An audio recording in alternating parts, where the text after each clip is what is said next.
J'ai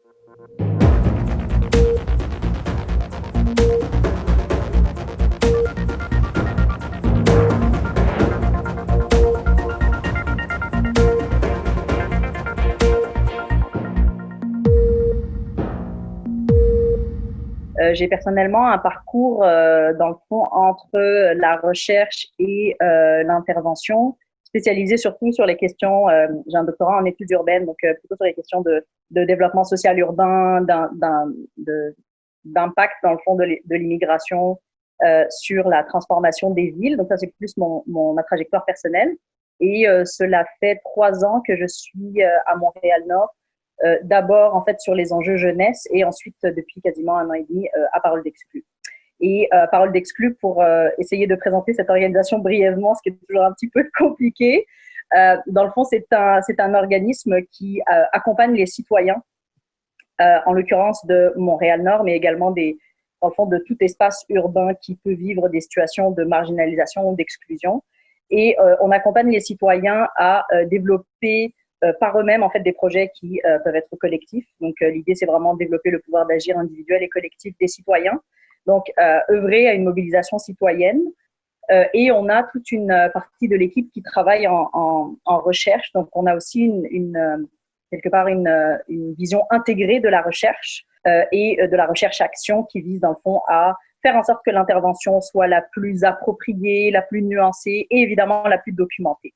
Donc on est à la lisière de la mobilisation et de la recherche-action dans les territoires où les personnes peuvent vivre des situations d'exclusion sociale, de discrimination, de pauvreté, etc. Je pense que quiconque dirait que la COVID n'a pas eu d'impact sur lui mentirait. C'est certain que dès le 12 mars, un des effets directs de la COVID, c'est qu'on a dû fermer nos locaux. Une de nos façons de travailler, c'est d'ouvrir des espaces qu'on appelle les locaux communautaires sur 2 sites différents. Le site qui est à l'ouest de Montréal-Nord, qui s'appelle Pelletier, et le site qui est dans l'extrême est, donc quasiment à la frontière de Rivière-des-Prairies, qui est dans le nord-est et qu'on appelle La Pierre parce qu'il est sur la rue La Pierre. Donc ces 2 sites-là, c'était des espaces qui accueillaient au quotidien des citoyens qui viennent là, soit pour jaser, soit pour prendre un café, soit parce qu'ils sont dans un comité, soit parce que dans le fond, ils ont juste envie de ne pas rester tout seuls. Fait que dans des espaces dans lesquels il est très important de garder un tissu social, au final, à partir du 12, je me rappelle, je pense que c'était le jeudi soir, on a dû dire, bon, on va fermer les locaux parce que ça peut malheureusement devenir des espaces de contagion. Fait que, notre vecteur numéro 1 de mobilisation ou de proximité avec les citoyens, on a dû le fermer. On a dû très rapidement le remplacer par quelque chose parce que si notre cœur, c'est de faire de la mobilisation, il fallait quand même continuer à travailler. Et surtout, de l'autre côté, les citoyens avaient énormément de besoins. Donc, ce qu'on a fait, c'est qu'on a, plutôt que les citoyens viennent vers nous, dans le fond, on a fait en sorte que toute l'équipe de mobilisation reach out, c'est-à-dire on a fait des appels, on a passé des semaines, dans le fond, à appeler les citoyens dont on avait les numéros, passer par les espaces virtuels, donc créer des espaces de conversation, par exemple, sur Facebook. Il y avait déjà des échanges, par exemple, qui se faisaient sur des interfaces comme WhatsApp, etc. Donc, dans le fond, on a dû trouver d'autres moyens plutôt virtuels pour continuer quand même à garder le contact. Malheureusement, la fracture numérique étant un des enjeux primordiaux à Montréal-Nord, ça c'est quelque chose qu'on a dû rapidement saisir et essayer de trouver dans le fond des façons de pallier cette lacune qui est vraiment problématique, autant pour nous comme mobilisateurs, mais aussi par exemple pour les enfants qui doivent suivre des cours pour l'école, les professionnels qui, je ne sais pas, avaient besoin de demander la PCU, etc. Donc la fracture numérique a eu des effets très très directs autant sur les activités des organisations que sur les citoyens. Nous ensuite, on a eu quand même un besoin urgent qui a émergé, on va dire dès les premières heures et dès les premiers jours.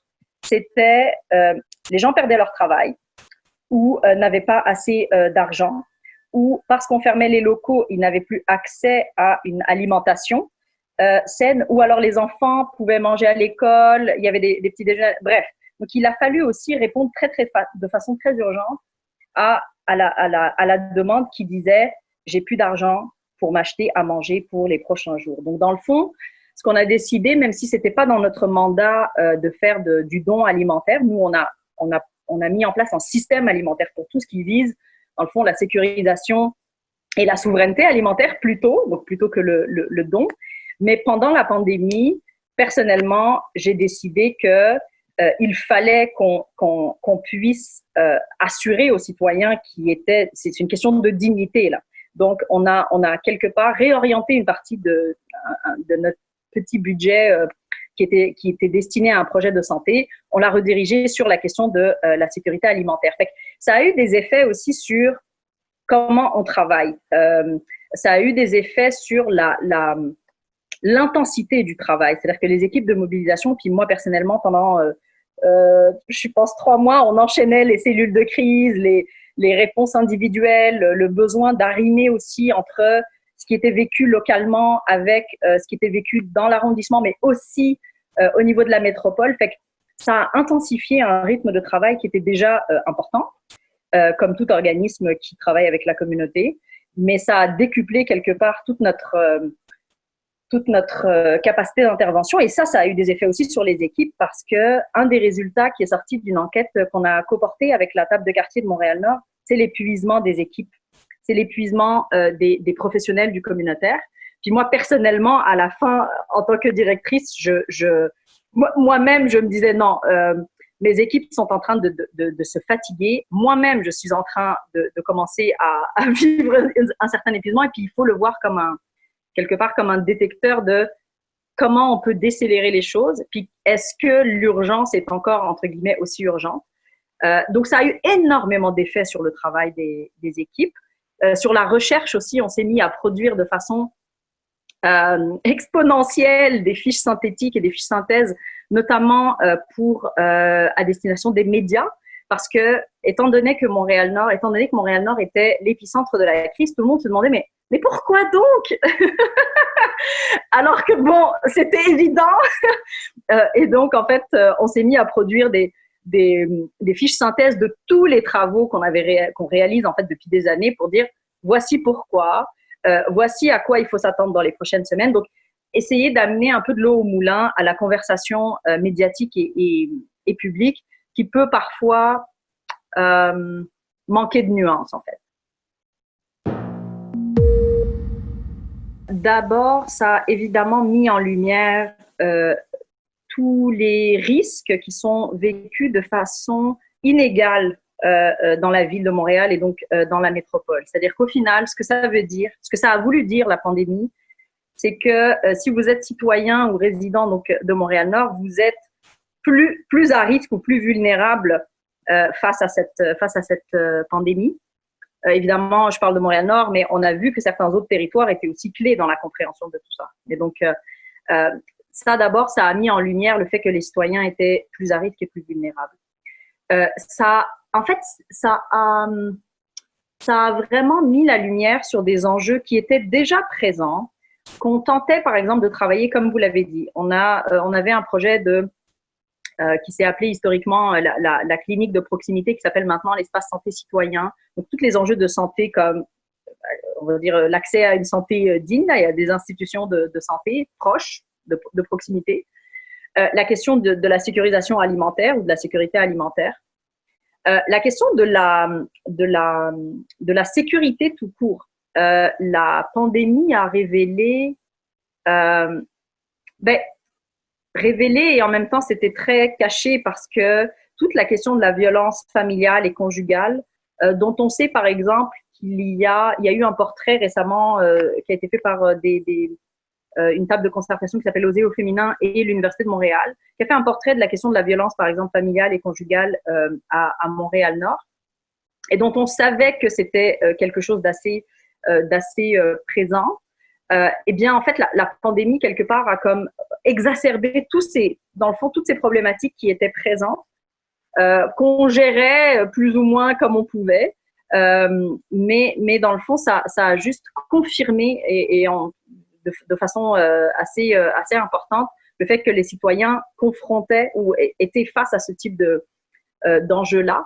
Je dirais que l'urgence alimentaire et la question de la santé ont été les éléments les plus sensibles et les plus difficiles Et évidemment, la question de l'insécurité financière qui est reliée à tout cela, parce que à un moment donné, on analysait la question de la densité urbaine comme une des problématiques qui pouvait augmenter le risque de contagion. En réalité, c'est la question de la densité démographique, si elle est alliée à un enjeu de pauvreté ou à une présence, en fait, une concentration de personnes vivant des situations de pauvreté. Et donc là, on avait une espèce de tous les tous les indicateurs étaient au rouge, si vous voulez, sur ce territoire-là, et dans le fond, ça l'a juste révélé encore plus. Je crois que la question de la santé mentale et de l'isolement social a été très, en tout cas, révélée de façon très intéressante, même si c'est pas trop le terme, mais très importante par nos équipes aussi, dans le sens où il peut y avoir, par exemple, des adultes vivant seuls, qu'ils soient des hommes ou des femmes, qui venaient dans les activités des organismes communautaires parce qu'ils avaient besoin de retrouver d'autres personnes. Et le confinement les a juste réduits à leur espace très intime, qui, je ne peux pas trop donner de détails, mais qui peut parfois être insalubre, où la question de la nuisance sonore peut être un petit peu problématique. Donc, la question de l'isolement, parce qu'il fallait se confiner, a pu aussi être difficile sur les enjeux de santé mentale. Donc nous, par exemple, c'est pas quelque chose qu'on faisait nécessairement directement, mais on a eu un financement de Centraide, un financement très court de Centraide pour la question du soutien psychosocial, parce qu'à un moment donné, en fait, si vous êtes une mère à la maison avec 4 enfants, mais que vous êtes avec eux 24 sur 24, eh bien, les risques d'épuisement et puis peut-être de faire des choses que vous ne souhaitez pas faire, en fait, étaient difficiles et étaient éprouvants. Donc, ça nous a incité à quelque part retransformer un petit peu notre action ou notre intervention ou notre mobilisation pour être vraiment en backup des citoyens qui vivaient cela de plein fouet, en fait. Beaucoup plus de communication, on va dire, très directe. Bizarrement, on n'était plus dans les locaux ensemble, mais on se parlait tout le temps. Et ça a été aussi un des effets, c'est-à-dire l'excès de Zoom, tu le Zoom, tu la communication. Donc, il y a eu, dans le fond, pour pallier la distance due au confinement a été remplacée par un excès de présence, une espèce de surprésence entre nous. Fait que, par exemple, avec les chargés de mobilisation, on avait, je pense, des rencontres quasi quotidiennement dans les 2-3 premières semaines, où on faisait des bilans aussi quasi quotidiennement pour se dire, bon, ben, comment on anticipe la prochaine semaine. Fait qu'on y allait vraiment semaine par semaine. Personnellement, c'est aussi en faisant des bilans au mois. C'est-à-dire que les équipes me faisaient des bilans à la semaine, et chacun qui était un peu tout seul devait, le vendredi après-midi, renvoyer une sorte d'état des lieux de ce qui avait été fait, de tous les partenariats. Parce qu'en fait, on était tellement en surcommunication que des fois, on peut perdre un peu la trace de tout ça. Donc, pour moi, on dirait que l'effet très rassurant, ça a été de dire il faut faire des bilans aux semaines et aux mois. Et ça a été important aussi pour avoir une lecture et ne pas succomber à l'urgence au quotidien. Je crois que l'effet de la pandémie ou un des effets de la pandémie, c'est qu'on vivait un peu au jour le jour. On était tanné d'une chose, on allait courir, le lendemain ça allait mieux, le surlendemain on était déprimé. Donc en fait, chaque jour avait sa coloration, si vous voulez. Et au travail, je pense que ce qui était important, c'était de se dire, mais qu'est-ce qu'on a vécu cette semaine? Quelle a été la particularité de cette semaine-là? Puis ça nous a permis vraiment de lire un peu toutes les couches des diverses, dans le fond, des diverses implications citoyennes, de ce que faisaient les partenaires. Et ça permettait de construire au-delà de l'espèce d'incertitude, parce qu'il y avait beaucoup ça. Hein. On était tellement dans une incertitude face à quand est-ce qu'on reprend, est-ce qu'on va reprendre, est-ce que l'été est envisageable, donc je crois que ça a permis quelque part une réorganisation de comment on fait des bilans de notre action. Ça a permis de se dire, bon, on n'a pas rien fait, puis on n'a pas eu l'impression de passer juste notre temps sur Zoom. Et la question de la documentation. Personnellement, c'est sûr qu'on est une organisation qui documente déjà beaucoup, beaucoup, beaucoup. Mais la question de la documentation de la crise elle-même a été une des priorités. C'est-à-dire qu'on faisait des entrevues avec nos chargés de mobilisation, on a fait des entrevues avec les citoyens pour voir quelque part comment ils ont vécu les choses d'une semaine à l'autre. Je sais qu'il y avait déjà eu des études sur ces questions-là, mais on trouvait ça important quelque part d'avoir une lecture très montréalaise, puis très nord-montréalaise de tout ça. Comment on s'est adapté? On a été très fluide. Je crois que l'agilité et la fluidité ont été les maîtres mots. S'il fallait se parler, par exemple, sur Facebook ou Messenger, ben, on le faisait là. S'il fallait avoir des bruits de fond avec des enfants, ben, c'est-à-dire qu'en fait, il fallait s'adapter énormément. Nos équipes, comme la plupart des gens dans le communautaire, sont des personnes qui ont des enfants, parfois en très bas âge. Moi, j'ai un enfant de 3 ans et demi. Il a fallu vraiment… je me suis sentie comme une jongleuse, en fait. Et je pense que tout le monde a jonglé entre justement, nos différents espaces. L'espace professionnel qui en fait a happé l'espace intime. Et donc, dans le fond, il fallait comme un peu gérer tout ça. Je dirais qu'il y a eu quand même des bénéfices à ce travail dans l'urgence. Nous, comme je vous le disais, on a 2 orientations très générales, la question de la recherche-action et la question de la mobilisation. Et mon rêve ultime, c'était que ces équipes-là, dans le fond, quelque part, arrivent à coudre au quotidien ensemble, en fait, le travail. Parce que pour moi, la recherche-action et la mobilisation doivent être pensées de pair ou être faites de pair. Et on dirait que la pandémie a imposé ça. Et c'est quelque chose que je tentais d'amener dans l'équipe petit à petit. Et au final, l'urgence a juste posé tout le monde devant le fait accompli. Fait que ça a été, entre guillemets, parfait en termes organisationnels. Puis on en parlait juste tout à l'heure dans une réunion d'équipe en disant on est vraiment heureux de voir comment le maillage et l'arrimage entre les équipes de mobilisation et les équipes de recherche se sont enfin… ont trouvé une sorte d'équilibre. Donc, je dirais qu'il y a eu, malgré l'épuisement, des effets très, très positifs. La question du travail à distance, je pense, va se démocratiser un peu plus. Nous, on avait déjà, par exemple, certaines équipes de recherche qui travaillaient un petit peu plus à distance. Là, en ce moment, on a quelqu'un qui travaille de Londres parce qu'elle a dû se déplacer, etc. Puis, c'est correct, c'est-à-dire qu'au final, le travail finit quand même par être fait. Donc, je dirais qu'en termes de culture organisationnelle, ancrer la possibilité de la distance, ça, c'est… personnellement, je trouve que c'est important, surtout dans une perspective écologiste,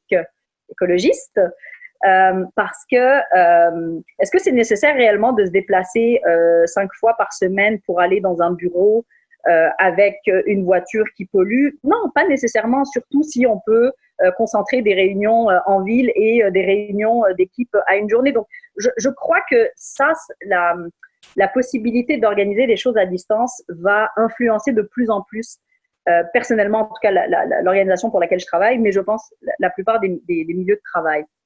C'est-à-dire que la confiance a été que c'est pas parce qu'on travaille à distance que la job n'est pas faite. Et ça, c'est majeur parce que je pense qu'il y a toujours une espèce de suspicion sur le travail à distance et le télétravail, qui est bien plus compliqué en vrai que d'être au bureau. Parmi les transformations, oui, je pense que le maillage qui s'est fait de façon plus, on va dire, plus tissé serré entre la communication, la mobilisation et la recherche est chez nous quelque chose qui va perdurer. Je crois aussi que la question de la mobilisation des connaissances, au tout début de l'année, j'ai réorienté certains postes pour les intituler, donc des personnes qui faisaient plutôt de la mobilisation et de la recherche. Donc, j'ai réorienté ça un peu sous le terme mobilisation des connaissances. Et ça, je crois que c'est très, très utile parce que on a besoin aussi de ce qu'on documente, on a besoin de le mettre dans l'espace public. Et personnellement, comme chercheur, je crois beaucoup à une recherche qui tente d'influencer.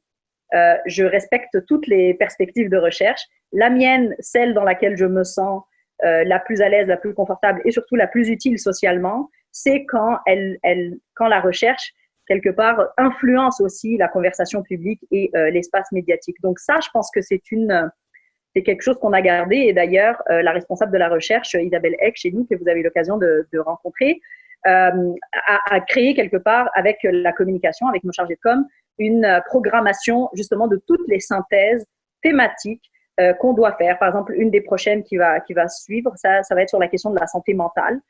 Et donc ça, je crois que d'avoir une force de frappe du point de vue de la mobilisation des connaissances et du point de vue de la vulgarisation des problématiques sociales, c'est quelque chose d'assez extraordinaire. Et en ce moment, les universitaires ne sont pas tout à fait toujours aptes à faire du terrain. Et donc, nous, on a comme une espèce de chance, quelque part, de pouvoir déjà être là et de pouvoir faire de la recherche-action qui est in situ, en fait. J'ai l'impression que de notre côté, ça confirme toutes les hypothèses de travail avec lesquelles cette organisation travaille depuis une quinzaine d'années. Moi, je ne suis là que depuis 2 ans, mais c'est une organisation qui fêtera son 15e année en 2021, sa 15e année, pardon, en 2021, enfin son 15e anniversaire. Et donc, ça, c'est quelque chose de primordial. Quand, au final, vous dites des choses depuis très longtemps, mais que vous n'avez pas toujours l'impression d'être compris, vous n'avez pas l'impression d'être écouté, au final, ça vous confirme votre posture. Donc ça, c'est la première des choses. Je pense que ça, quelque part, ça donne une confiance dans la posture de travail et d'intervention et de mobilisation, mais aussi dans la posture politique parce que, promouvoir la question de la santé comme un enjeu de dignité. Je pense aujourd'hui, avec la pandémie, il n'y a plus personne qui est en train de remettre ça en question. Il y a quelques années, on pouvait nous dire oui, mais bon, c'est pas si catastrophique que ça.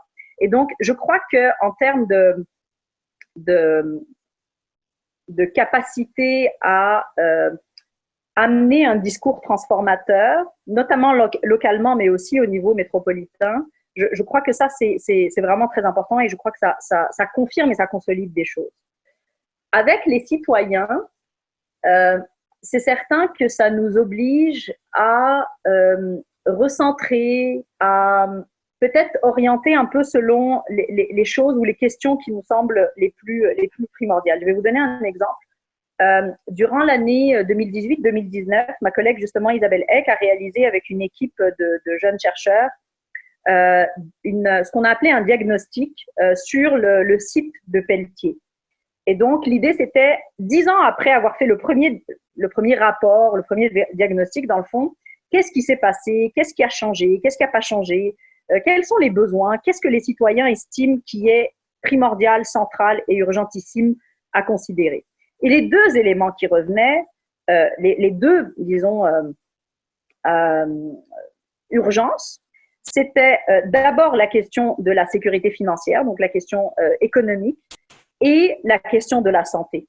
Et en fait, personnellement, c'est aussi en faisant ce type d'études qu'on peut quelque part mieux orienter notre action.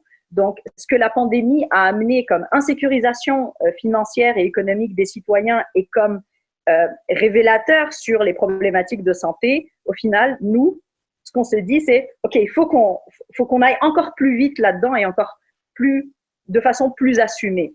C'est pas qu'on l'assumait pas, mais parfois il faut se justifier quand on a certaines postures qui peuvent être vues comme radicales ou transformatrices. Et donc là, j'ai l'impression que la pandémie, dans le fond, elle nous permet juste de dire bon, mais la démonstration a été faite au niveau international, fait qu'on peut plus nous remettre en question. Donc, je dirais que ça, c'est comme un élément très important.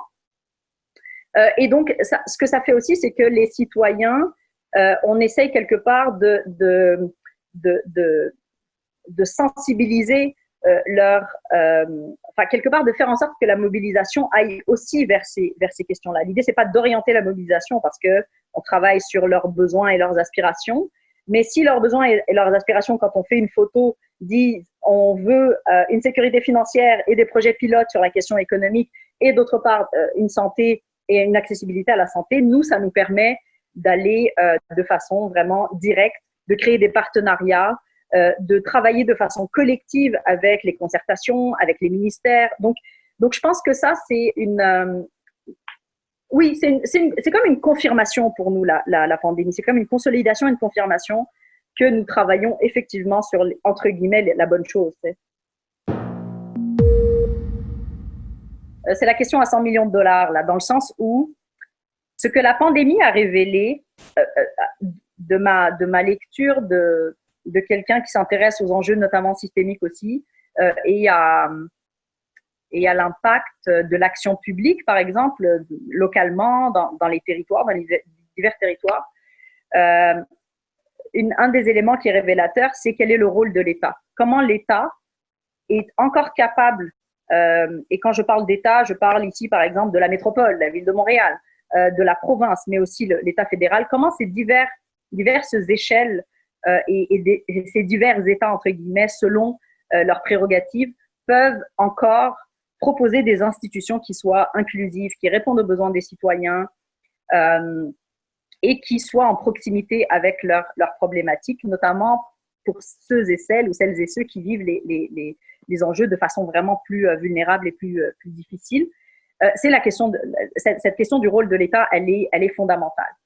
En même temps, le rôle de l'État, on ne peut pas le questionner aujourd'hui sans une analyse depuis, disons, 40, 30, enfin 20 et la dernière décennie sur quel a été le rôle de l'économie et quel a été le rôle de certaines, justement, grosses entreprises qui ont, dans le fond, réinvesti ou, disons, oui, réinvesti dans le milieu philanthropique. Donc, pour moi, la question du rôle de l'État et la question du rôle de la philanthropie sont totalement liées.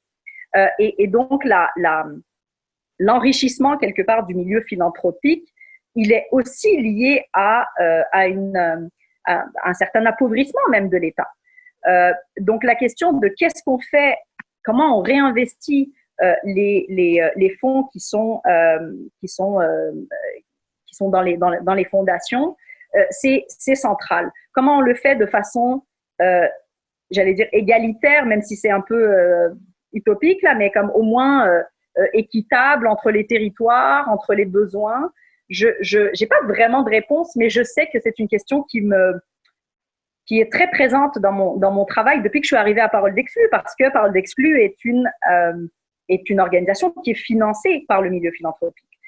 Donc la question, c'est par exemple, quel est notre rôle comme organisation qui sommes très majoritairement financés par le milieu philanthropique québécois? Quel est notre rôle? Quelle est notre capacité à justement répondre aux lacunes de l'État? Parce que à un moment donné, par exemple, pendant la pandémie, toute la question de la communication comment ça s'appelle ça, dans le fond des CIUS, pour informer les citoyens sur les cliniques de proximité, les cliniques mobiles, enfin toutes les cliniques qui se mettaient en place au final, au bout de quelques semaines pour répondre aux besoins, il fallait informer les gens. Et on s'est rendu compte très très vite que le fardeau de la bonne information revenait souvent sur le milieu communautaire. Et je ne suis pas en train de dire que c'est de la faute aux CIUS, c'est en termes analytiques, là, c'est-à-dire si on analyse les choses factuellement, souvent la bonne information devait être donnée par les organismes communautaires parce que c'est eux qui ont la proximité avec le citoyen ou avec les clientèles ou avec appelons ça comme on veut, les résidents, whatever le nom qu'on leur donne. Et ça crée quelque part une attente qui est normale quand on finance, mais en même temps des exigences assez énormes quand on sait le sous-financement des organisations. Et donc, par exemple, à Montréal-Nord, la plupart il y a eu une étude aussi l'année dernière qui a été publiée par l'arrondissement de Montréal-Nord et par la table de quartier, qui révélait à quel point il y avait un sous-financement du territoire par rapport à plein d'autres territoires en fait de la métropole. Et donc, nous, comme organisme, par exemple, qui ne sommes pas, qui sommes plutôt choyés, entre guillemets, dans notre travail parce qu'on a quelque part une certitude de financement, bien qu'on doive diversifier, etc., eh bien, ça ne pose pas les mêmes conditions de travail que quand vous devez, avec, je sais pas moi, 200 000 piastres, comme coudre des actions ici et là, quand vous êtes complètement dans l'incertitude de recevoir votre financement qui vienne de la ville, du fédéral ou du provincial. Donc, c'est pas les mêmes conditions de travail. Et je crois que le milieu philanthropique, ce qu'il est capable peut-être de montrer, pas de montrer, mais de démontrer, c'est justement peut-être cette capacité à appuyer sur du moyen terme beaucoup plus intéressant et beaucoup plus transformateur, où les capacités de transformation sont beaucoup plus intéressantes et importantes.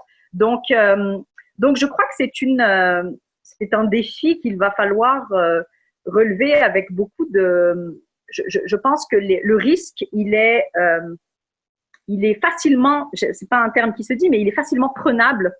Peut-être que le milieu philanthropique peut prendre plus de risques que l'État en ce moment, et que justement son rôle, c'est d'aller répondre là où il y a eu des fossés, pour reproximiser les institutions, pour redistribuer quelque part, parce que la question de la perte du contrôle de l'État ou ou du questionnement, en tout cas, du rôle de l'État, doit aller de pair avec des institutions, des organisations et des milieux qui répondent de façon structurelle, en fait. Parce qu'on sait bien que les enjeux sont structurels.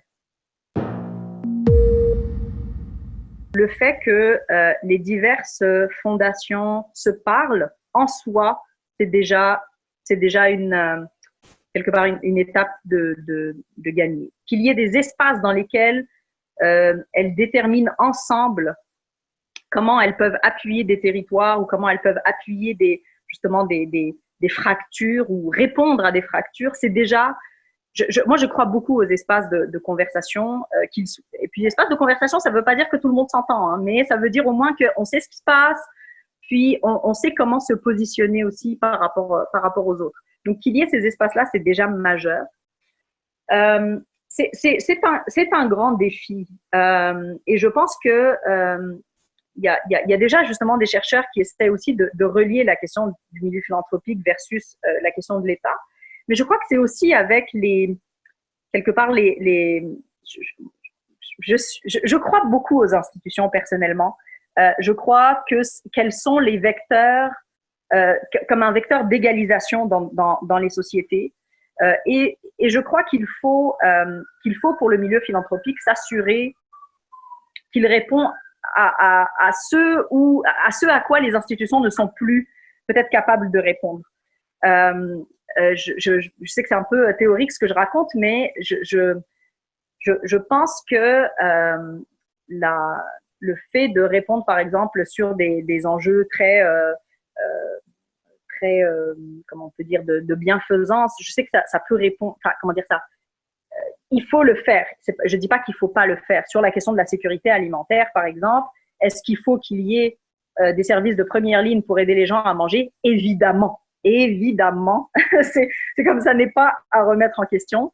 Mais probablement que si on investit un peu plus en amont ou qu'on investit pour que les gens aient de l'argent pour consommer, ben peut-être que c'est là qu'on arrêtera d'avoir besoin de certains services qui sont des services de bienfaisance. Parce qu'au final, ces services-là se reproduisent.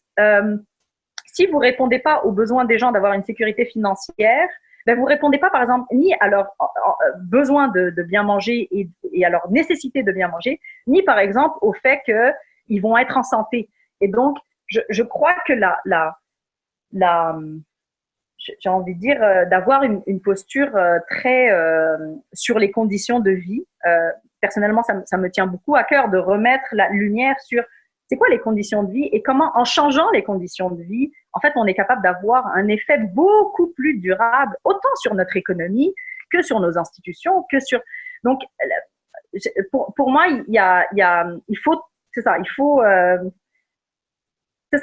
remettre l'argent pas au bon endroit ou sur la bonne thématique, mais à la bonne place, à la bonne temporalité. C'est-à-dire, si les gens sont déjà en situation d'exclusion, ben on est juste en train de réduire les effets, mais on n'est pas en train de lutter de façon systémique, ou on n'est pas en train de lutter de façon durable. Et donc, je sais bien que tout ça nécessite beaucoup d'argent. C'est-à-dire, je suis consciente que une société égalitaire, ça peut coûter très cher. Mais en réalité, on est en train de… Je pense que des fois, on se met un peu les doigts dans l'œil quand on croit qu'on transforme les choses, alors que en réalité, le tiers secteur, qui est le milieu communautaire, il peut pas tout porter, il peut pas tout faire. La pandémie, ce qu'elle a révélé, c'est qu'il y a des experts et il y a des expertises. On ne peut pas s'improviser demain, je sais pas moi, psychologue pour soutenir les gens ou médecin. C'est-à-dire qu'il y a et c'est dans ces espaces-là qu'il faut réinvestir, qu'il faut améliorer la communication et surtout réduire le fossé. Moi, je reviens toujours avec cette image. Il faut réduire les fossés et c'est peut-être là que le bas blesse en fait. C'est une bonne question. J'en parlais la semaine dernière avec une professionnelle justement d'une institution en santé publique et elle me demandait comment on peut aider. Et moi, je disais, mais en fait, là, une deuxième vague est peut-être à notre porte. Et on a fait des apprentissages localement. Chacune des organisations a fait des apprentissages. Chacun des professionnels du communautaire a fait des apprentissages. Probablement aussi chacune des fondations. Bref, donc tout le monde a eu des apprentissages. C'est sûr que le temps est un peu au repos. On dirait que là, tout le monde a juste besoin de, de se calmer, de sortir du mode de survie, en fait, parce que je pense qu'humainement, on était tous enclenchés dans une sorte de mode survie. Mais en réalité, pour sortir du mode survie et du mode urgence, il faut anticiper, il faut prévenir et il faut déterminer quels ont été justement les apprentissages. Si septembre, il y a un reconfinement, ou si au mois de novembre, il y a un reconfinement, comment on le vit, comment on l'annonce, c'est-à-dire que tout ce qu'il faut avoir gardé de notre première expérience, il faut très, très vite, quelque part, le documenter et le partager. Donc, je dirais que peut-être la mission de tout le monde en ce moment, c'est de faire un petit bilan, que ce soit le milieu philanthropique, que ce soit le milieu communautaire. Je crois que le milieu communautaire en a pris vraiment beaucoup. Et je pense que les institutions aussi, c'est-à-dire le milieu de la santé est probablement très affaibli par ce qu'on vient de vivre et sera encore plus affaibli par une deuxième vague parce qu'on n'a pas embauché plus là. Donc il y a un réalisme avec lequel on doit entamer ce qui nous attend et ce réalisme-là, il faut qu'il se base sur ce qu'on a appris. Donc moi, je pense que je recommanderais à tout le monde, à tous les milieux et donc au milieu philanthropique aussi, c'est de dire quels ont été nos apprentissages, qu'est-ce qu'on a bien fait, qu'est-ce qu'on n'a pas bien fait, parce que d'avoir pas bien fait des choses, c'est normal. C'était une situation exceptionnelle pour à peu près toute la Terre.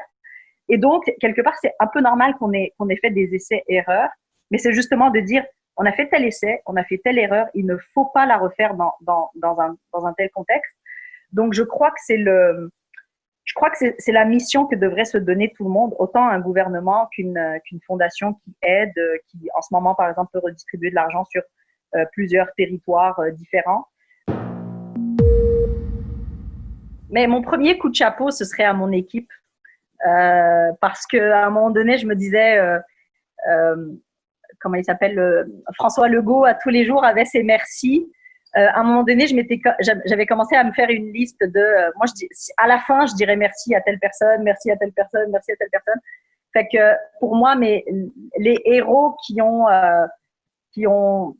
permis que les choses avancent, que les choses se passent, c'est vraiment, dans le fond, toute l'équipe de Paroles d'Exclus.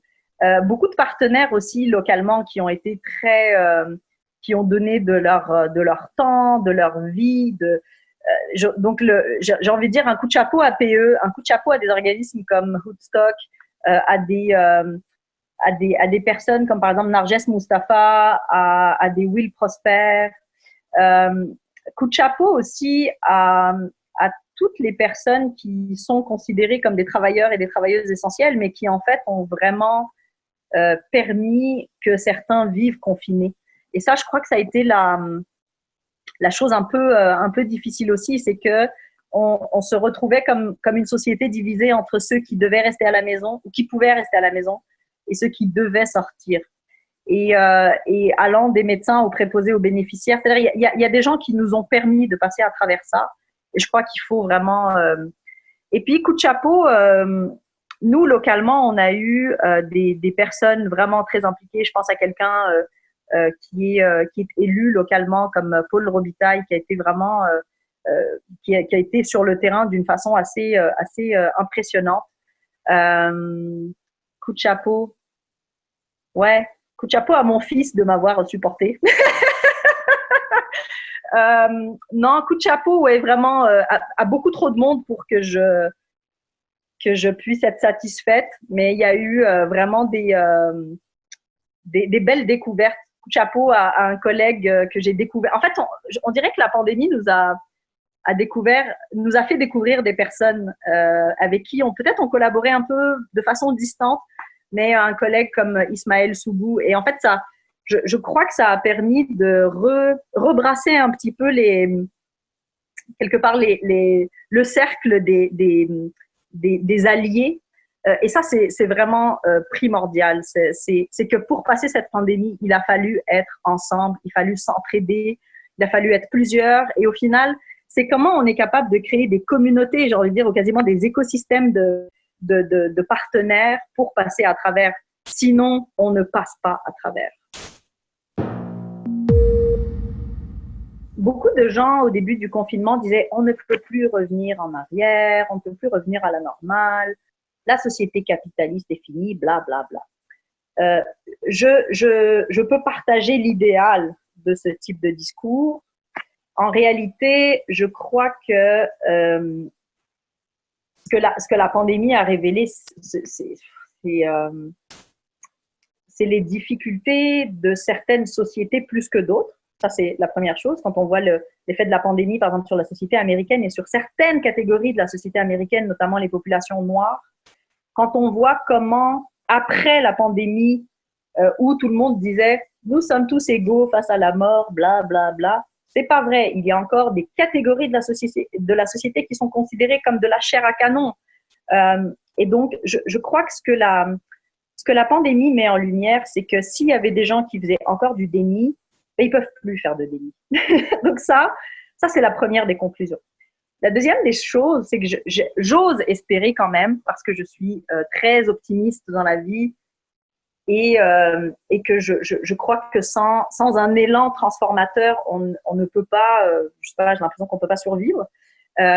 J'ose espérer que ça va nous permettre de recentrer sur l'essentiel. Puis ça, ce que ça veut dire, c'est que si on estime que nos aînés dans une société sont aussi importants que les gens qui travaillent, eh bien, ça permettra quelque part que nos investissements économiques et financiers aillent vers ces espaces-là. Donc, moi, j'ai l'impression que c'est les babines et les bottines, là, il faut que ça matche, là, parce que je redore l'expression, parce que je m'en rappelle plus exactement, mais je pense que ça va nous obliger à aligner un peu le discours qu'on a sur une société égalitaire, démocratique, avec ce qu'on fait vraiment dans une société égalitaire, inclusive, démocratique. Si nous sommes réellement des sociétés démocratiques, on ne laisse pas nos aînés mourir en se disant ben, si on les comptait pas, au final, on serait pas si pire. Non, on ne peut pas dire ça et on ne peut pas faire ça. Et donc, je crois que le révélateur a été tellement intense que le déni ne peut plus être aussi partagé. Moi, je crois que ça a radicalisé, ça a radicalisé beaucoup de monde, dans le sens où ça a élargi une posture de critique dans des espaces ou des conversations politiques qui ne l'étaient pas. Et ça, c'est majeur.